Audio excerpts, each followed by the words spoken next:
사람들이 쉼을 찾아 휴가를 떠나는 이 시간에도 주님의 안에 안식이 있고 평강이 있음을 고백하며 하나님 앞에 나와 예배를 드리는 모든 성도님들 심령과 가정들마다 하나님께서 폭포수와 같은 축복의 은혜로 채워주시기를 주님의 이름으로 축원합니다. 옆에 계신 분들과 함께 인사하겠습니다. 하나님의 축복을 시원하게 받으세요. 하나님의 축복을 시원하게 받으세요. 가슴에 손을 얹고 자신을 이렇게 축복하겠습니다. 나는 주님과 속 깊은 관계를 맺고 사는 사람입니다. 주님과 속 깊은 관계를 맺고 사는 사람입니다. 나는 잘 되는 사람입니다. 할렐루야. 탈무드에 나오는 이야기입니다. 어떤 사람이 갑자기 임금님으로부터 궁궐로 들어오라는 전달을 받습니다. 도대체 무슨 일인지 느닷없이 이런 소식을 듣고 이 사람이 두려워서 혼자 가기는 무서워서 친구들에게 도움을 요청하기로 했습니다. 이 사람에게는 3명의 친구가 있었습니다. 한 사람은 아주 소중하고 가깝고 친하게 지나고 그리고 아주 생명처럼 여긴 그런 친구가 있었고요. 두 번째 친구는 역시 사랑하지만 첫 번째보다는 조금 그래도 좀 먼 친구이고, 세 번째 친구는 친구라고 이름만 갖고 있었지 평소에 별로 그렇게 소중하게 여기지 않던 그런 친구입니다. 첫 번째 가장 친하고 가장 소중하고 가장 존귀한 친구에게 가서 내가 지금 이런 상황이니 나랑 좀 같이 가달라고 하니까 이 친구가요 단칼에 거절합니다. 갈 수 없다. 실망이 되어서 두 번째 친구를 찾아갑니다. 두 번째 친구에게 갔더니 두 번째 친구가 말합니다. 내가 궁궐 앞까지는 같이 가주겠지만 더 이상은 갈 수가 없다. 실망이 돼서 그래도 평소에 그렇게 큰 관심은 없었고 가깝게 소중하게 여기지도 않았지만 그래도 세 번째 친구에게 가서 상황을 이야기하고 같이 가자 그러니까 1초의 망설임도 없이 기꺼이 같이 가주겠다고 대답을 했다는 겁니다. 그러면서 탈무드는 이렇게 말합니다. 첫 번째 친구는 여러분의 재산입니다. 평소에는 돈 하면서 살고 재산을 위해서 살고 그것을 모으기 위해서 벌기 위해서 형제, 부모, 자녀 그 무엇보다 우선순위로 여기면서 살았지만 결국 우리가 죽음의 순간에 다다르면 한 푼도 가져갈 수 없고 단칼에 우리와 헤어질 수밖에 없는 관계다. 두 번째는 가족과 친구들이라는 겁니다. 그들은 늘 우리와 함께하면서 우리가 죽을 때 무덤 앞에까지 거기까지 밖에 갈 수가 없다는 것이죠. 동행할 수가 없다는 겁니다. 세 번째 친구는 선행이고 믿음이라는 겁니다. 우리가 믿음 그리고 구제하고 봉사하는 섬김 이 모습 평소에는 중요하지 않은 것 같고 늘 우선순위에서 뒤로 밀리지만 그러나 죽음의 순간은 가장 소중하게 가장 요긴하게 끝까지 우리를 하나님의 자녀로 하나님 앞으로 인도하며 지켜줄 수 있는 유일한 희망이 바로 믿음이라 그렇게 말합니다.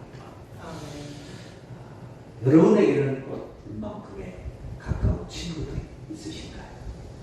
예수님이 11명의 12명의 제자들과 함께 최후의 만찬을 마치시는 도중에 가룟 유다는 자기 일을 하러 갔고 11명의 제자를 데리고 만찬을 마친 후에 겟세마네 동산으로 기도를 하시기 위해서 겟세마네 동산에 이르렀을 때에 동산 밑에서 8명의 제자들을 향해서 이렇게 말합니다. 나는 지금 기도하러 가는데 너희들은 여기 앉아 있으라. 좀 이상하잖아요. 예수님은 기도하러 가는데 너희들도 여기서 나랑 기도하자. 같이 기도해다오. 부탁을 해야 될 텐데 그렇게 하지 않고 오늘 본문 36절에 보면 여기 앉아 있으라. 그렇게 말하고 나머지 3명인 베드로와 야고보와 요한을 데리고 다시 동산을 올라가셔서 어느 정도 가신 다음에 가시면서 예수님의 진짜 속마음을 이야기하시는 거예요. 내가 지금 고민하여 슬프며 심지어 죽을 것 같으다. 나 죽을 것 같으다. 너무 답답하고 힘들어 죽을 것 같으다. 너희들 만이라도 나와 함께 깨어서 기도해라. 그리고 예수님이 가서 겟세마네 동산에 가서 기도하시는 내용입니다. 예수님이 기도하시는 내용은 다음 주에 말씀드리기로 하고 시간이 없으니 예수님이 왜 11명의 제자들 가운데 8명에게는 나 기도하러 간다고 하시면서 그냥 왜 기도하는지 무엇 때문에 기도하는지도 모르고 그냥 기도하러 간다고 하시면서 너희 여기 앉아 있으라 그렇게 말씀하셨고 3명의 제자인 베드로와 야고보와 요한을 데리고 가시면서 예수님의 속마음을 이야기하시고 그들에게 기도해달라고 부탁을 하셨을까? 똑같은 제자들인데 맞죠. 오늘 그 말씀을 통해서 같은 제자가도 똑같은 제자가 아니구나. 예수님이 남들은 몰라도 예수님은 그들의 믿음과 그들의 상황을 보시고 이 제자에게는 여기까지만 말해야지. 더 이상 말하면 신앙생활하는 데 지장이 있고 낙심할 수 있고 그것이 짐이 될 수 있고 그것이 상처가 될 수 있으니 그렇게 얘기할 수 없고 그냥 여기 앉아있어. 그래도 지금까지 3년 동안 나와 함께 한 것만으로도 족하다. 주일날 이렇게 나와서 예배를 드리는 것만도 너는 큰일 하는 거다. 그러니 여기 나와 앉아있으라 이렇게 말씀하시고 나머지 3명에게는 당신의 상황을 말하면서 죽을 그 심정을 말하면서 속내를 말하면서 같이 이 짐을 같이 지고 이겨나갈 수 있기를 기도하는 이 제자들의 모습을 보면서 자 여러분들은 오늘 이 말씀 드리면서 그러면 나는 예수님이 나에게는 뭐라고 말씀하실까? 아니 우리 교회에 같은 신앙인으로서 목사가 목회를 해가면서 겪어야 되는 여러 가지 일들 속에 목사님은 나에게 어디까지 함께 하기를 원하실까? 이런 것들을 한번 생각해 보시면서 바라기는 우리 모든 성도님들이 하나님 앞에서 또 주의 종이 목회해 가면서 말할 때 베드로처럼 야고보처럼 요한처럼 속 깊은 이야기까지 함께 나누고 그 문제를 위해서 같이 기도하며 문제를 극복하게 나가기 위해서 우리의 믿음으로 키워나가는 모든 성도들이 될 수 있기를 주님의 이름으로 축복합니다. 먼저 36절에 보면 동행하는 제자들 있다는 거죠. 8명 지금까지 3년 동안 함께 해왔습니다. 그리고 지금 겟세마네 동산에도 같이 가고 있습니다. 여러분 신앙생활은 동행입니다. 함께 하는 거예요. 함께 가는 거예요. 그것이 어디 있든지 오늘 우리가 찬송을 부르는 것처럼 예수 나를 보라 하네 예수 나를 보라 하네 어디든지 주를 따라 주와 함께 가는 것 그것이 바로 신앙생활입니다.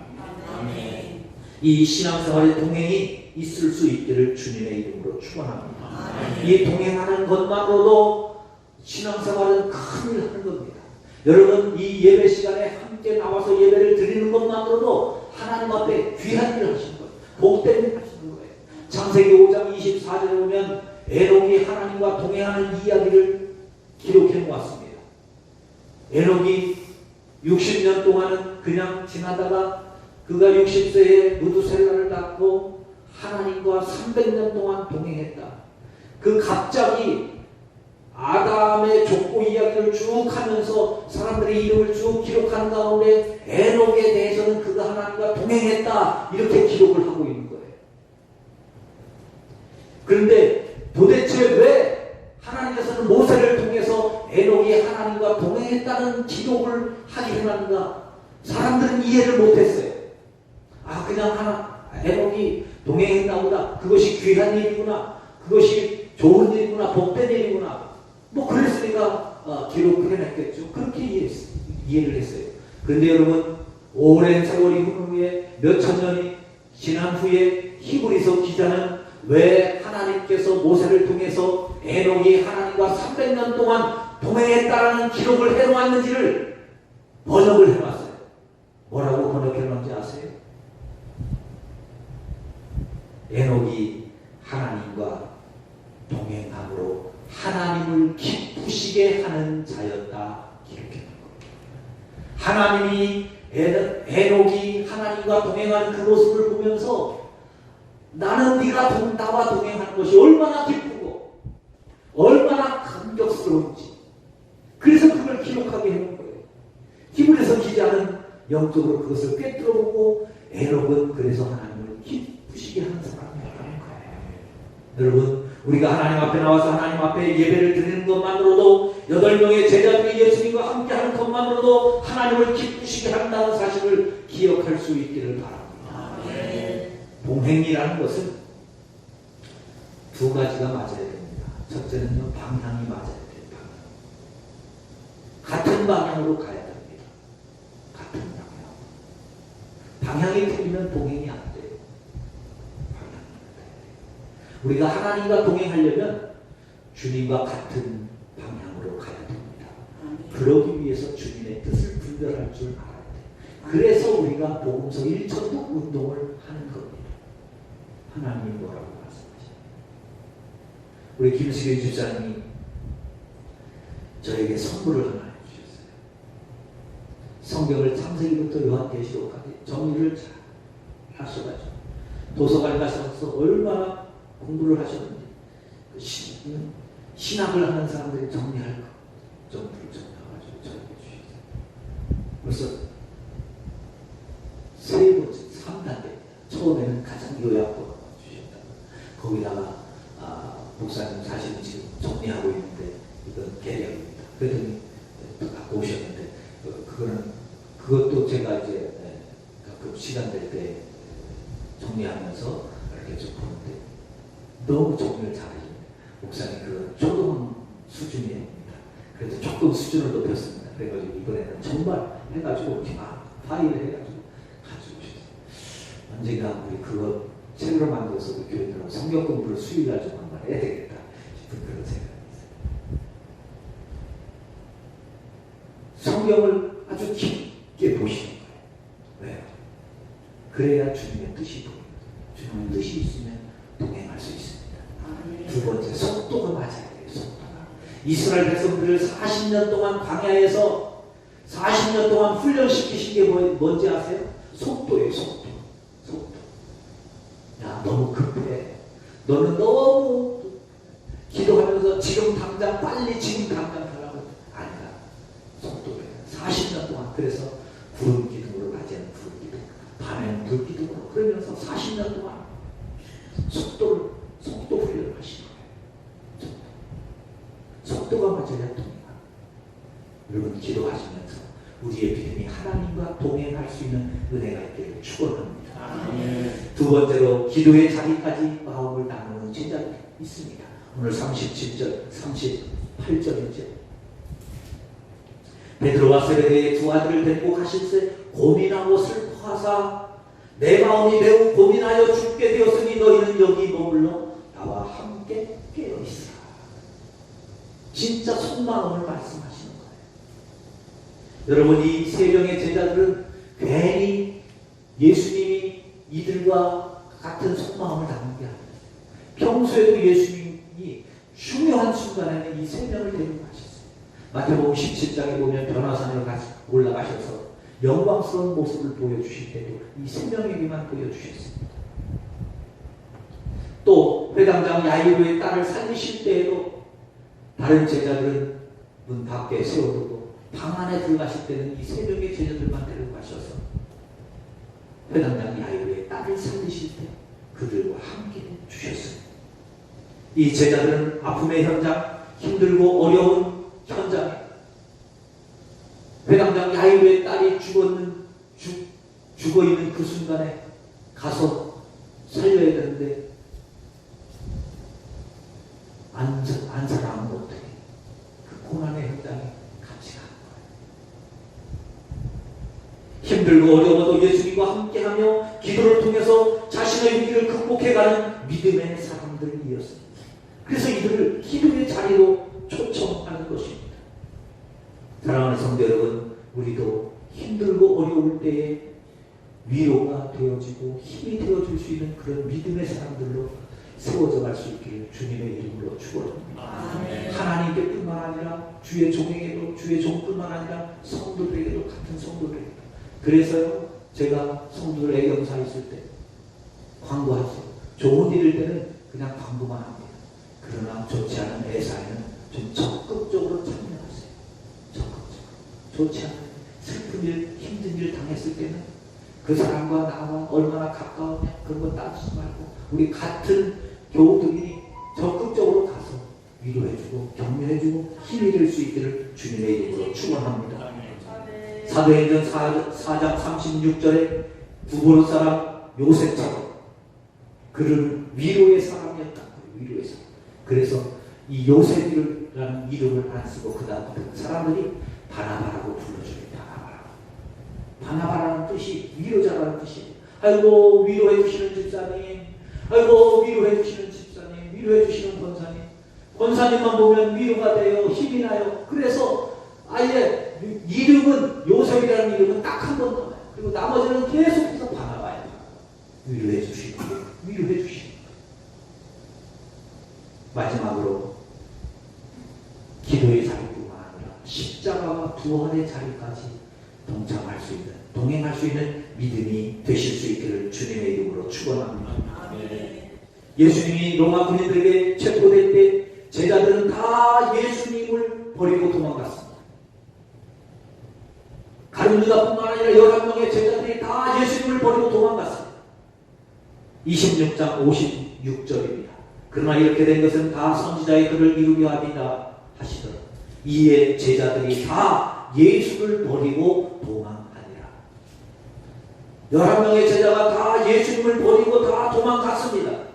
그런데요, 그렇게 끝난 줄 알았는데 요한복음 18장 15절 16절에 보면 시몬 베드로와 또 다른 제자 한 사람이 예수를 따르니 이 제자는 대제사장과 아는 사람이라. 예수와 함께 대제사장의 집 뜰에 들어가고 베드로는 문 밖에 서 있는지라. 대제사장을 아는 그 다른 제자가 나가서 문 지키는 여자에게 말하여 베드로를 데리고 들어오니 11명의 제자가 다 도망갔는데 나중에 베드로와 요한은 다시 돌아와서 예수님이 잡혀가는 그 현장에 가서 예수님을 따라가는 거예요.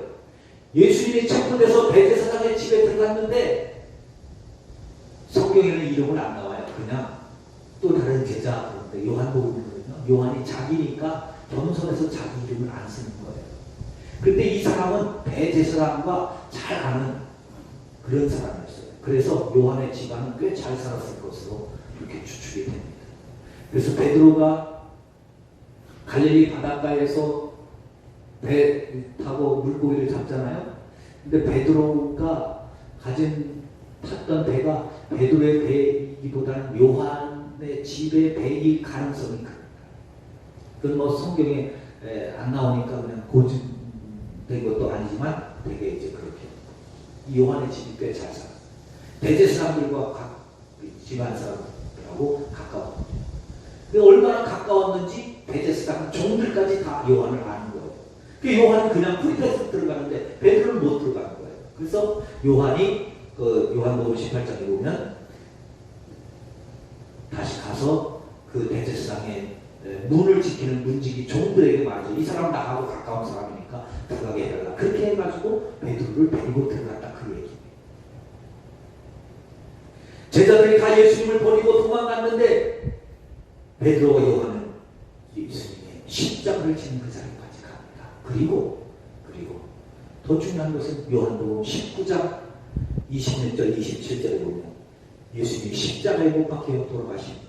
십자가의 순간에서 예수께서 자기의 어머니와 사랑하시는 제자가 곁에 서 있는 것을 보시고 십자가에 죽으시는 순간에 제자들 다 도망가는데 그 십자가에 가장 가까이에서 예수님의 어머니 마리아가 자기 아들이 십자가에 죽는 그 모습을 보면서 무슨 힘이 있겠어요? 다리에 힘이 다 풀려서 쓰러지려고 하는데 그 옆에 요한이 서서 어머니 마리아를 부축하고 있는 유일한 제자가 사도 요한이었어요.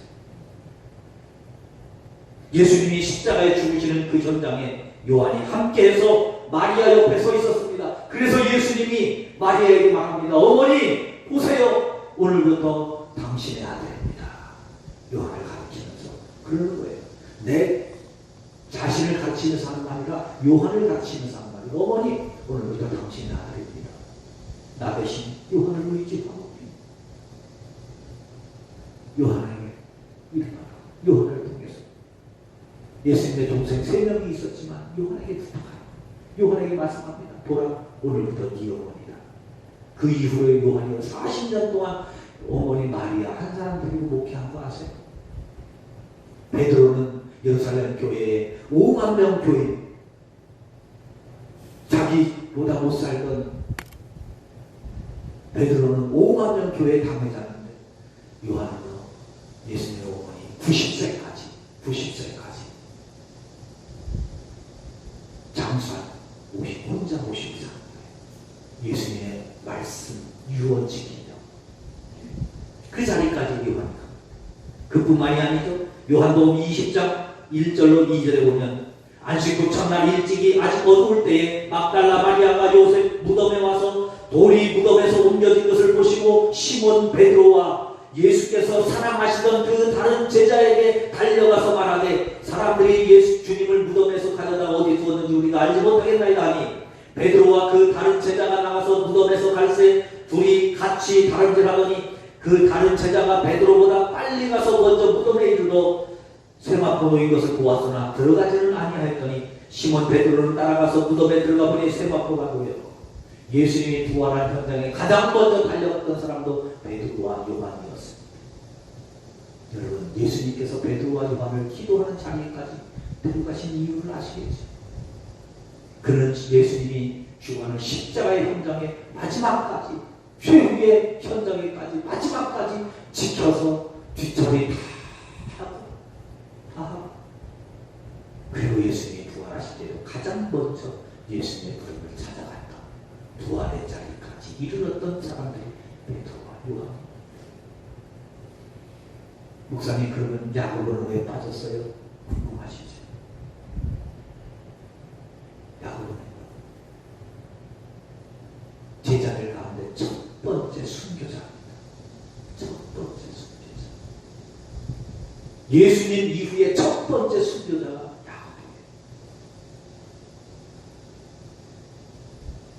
신앙생활은 기도의 자리뿐만 아니라 십자가에까지 자리까지 동행해야 합니다. 그러나 십자가의 자리에 동행해서는 안 됩니다. 십자가의 자리에서 부활의 자리까지 이르러야 되는 것이 믿음인 줄로 믿습니다. 이것이 기독교입니다. 여러분 기독교는 깨닫는 종교가 아니에요. 그래서 수행의 종교가 아니에요. 불교는 수행이에요. 혼자 수행하면 되는 거예요. 남에게 피해 안 주고 혼자 신앙생활 하면 되는 거예요. 근데 기독교는 혼자 신앙생활해서는 안 되는 겁니다. 같은 공동체로서 같이 십자가를 질 뿐만 아니라 부활의 자리까지 이르러야 하는 것이 기독교입니다. 사랑하는 여러분 어느 정도의 자리까지 이루셨습니까? 어느 정도의 자리에서 주님과 동행하고 계십니까? 오늘 이 말씀을 기억하면서 십자가와 부활의 자리까지 이르기까지 우리 어려워도 함께 손을 잡고 주님과 동행할 수 있는 우리 모두가 되실 수 있기를 바랍니다. 그래서 부활의 자리에서 주님과 만나는 축복의 사람이 축복의 사람, 믿음의 사람으로 세워져 갈 수 있기를 주님의 이름으로 축원합니다. 우리 함께 손을 잡고 믿음으로 나아가 주님의 부활의 자리까지 이르는 우리 모든 성도들이 다 되시기를 주님의 이름으로